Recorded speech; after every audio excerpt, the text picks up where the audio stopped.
اعوذ باللہ من الشیطان الرجیم بسم اللہ الرحمن الرحیم۔ سورہ توبہ کی آخری آیتیں پڑھ رہا ہوں۔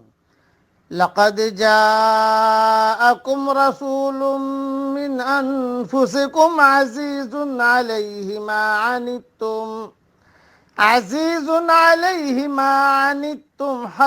علیکم بالمؤمنین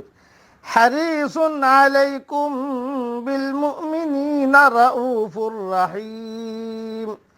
تمہارے پاس ایک ایسے پیغمبر تشریف لائے ہیں جو تمہاری جنس سے ہیں، جن کو تمہاری مضرت کی بات نہایت گرا گزرتی ہے، جو تمہارے منفعت کے بڑے خواہش مند رہتے ہیں، ایمان والوں کے ساتھ بڑے ہی شفیق اور مہربان ہیں۔ فَإِن تَوَلَّوْا فَقُلْ حَسْبِيَ اللَّهُ، پھر اگر روگردانی کرے تو آپ کہہ دیجئے میرے لیے اللہ کافی ہے۔ لا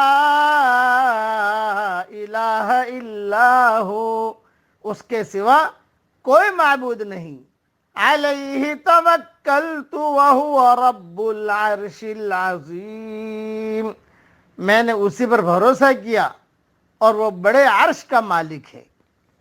بس یہ مختصر میں نے پڑھا ہے، اس کی تفصیل اور تشریح انشاءاللہ ریاض و تفسیر میں دیکھ لیجئے گا، لیکن یہ کہ تمہاری ہدایت اور تمہاری دنیاوی اور اخروی منفعات کے خواہش مند ہیں اور تمہارا جہنم میں جانا پسند نہیں فرماتے، اسی لیے حضرت محمد صلی اللہ علیہ وسلم نے ارشاد فرمایا کہ میں تمہیں تمہاری پشتوں سے پکڑ پکڑ کر کھینچتا ہوں، لیکن تم مجھ سے دامن چھڑا کر زبردستی جہنم کی آگ میں داخل ہوتے ہو۔ صحیح بخاری شریف میں یہ مضمون موجود ہے۔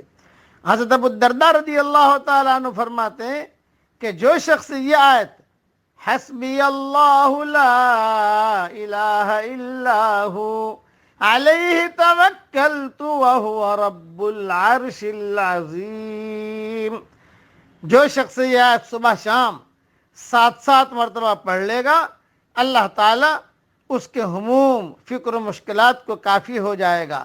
سنن ابو داود میں یہ حدیث موجود ہے، حدیث نمبر 5081۔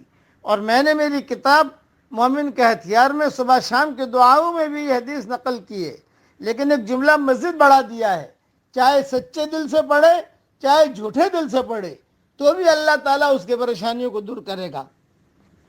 اس کا حوالہ میری کتاب میں دیکھ لیا جائے، اس لیے کہ میرے سامنے اس وقت میری کتاب نہیں ہے۔ دوسری ایک اہم چیز، اسلام کے داعی کے اندر 2 خاص صفات نمایاں طور پر ہونی چاہیے۔ ایک یہ کہ اس کا بھروسہ صرف ایک اللہ پر ہو، دوسرے یہ کہ مدعو کے لیے اس کے دل میں صرف محبت اور خیر خواہی کا جذبہ ہو، اس کے سوا اور کچھ نہ ہو۔ اگر مدعو کی طرف سے طرح طرح کی شکایتیں پیش آتی ہیں تو اس کے اور داعی کے درمیان قومی اور مادی جھگڑے بھی ہو سکتے ہیں۔ ان سب کے باوجود یہ مطلوب ہے کہ داعی ان تمام چیزوں کو نظر انداز کرے اور مدعو کے لیے رحمت اور رافت کے سوا کوئی اور جذبہ اپنے اندر پیدا نہ ہونے دے۔ داعی کو رد عمل کی نفسیات سے بلند ہونا پڑتا ہے، اس کو یک طرفہ طور پر ایسا کرنا پڑتا ہے کہ وہ مدعو کا خیر خواہ بنے، خواہ مدعو نے اس کے خلاف کتنا ہی زیادہ قابل شکایت رویہ کیوں نے اختیار کیا ہو۔ داعی خدا کے لیے جیتا ہے اور مدعو اپنی ذات کے لیے جیتا ہے، اس کے لیے اللہ کے لیے آدمی کام کرے۔ خلاصہ کلام یہ ہے، اللہ تعالیٰ دین کا کام اخلاص کے ساتھ ہم سب کو کرنے کی توفیق عطا فرمائے، آمین۔